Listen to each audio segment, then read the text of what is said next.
If you've recently filed for bankruptcy and are wondering if homeownership is still possible, the answer is yes.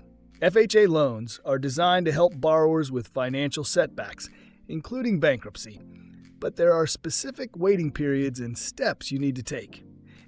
For Chapter 7 bankruptcy, the standard waiting period is 2 years from the discharge date. During this time, it's crucial to rebuild your credit. Consider getting a secured credit card, making all payments on time, and keeping your credit utilization low.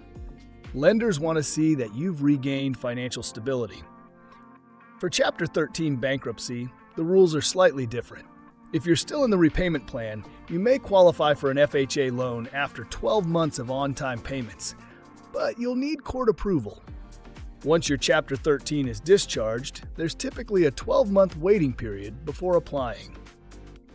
Another key factor is your down payment.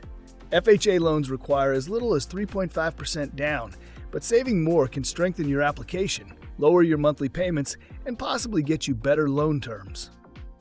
If your bankruptcy was due to extenuating circumstances beyond your control, such as a medical emergency or a significant job loss, you might qualify for an exception to the standard waiting periods.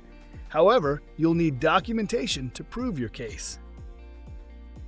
The bottom line, bankruptcy doesn't mean the end of your homeownership dreams.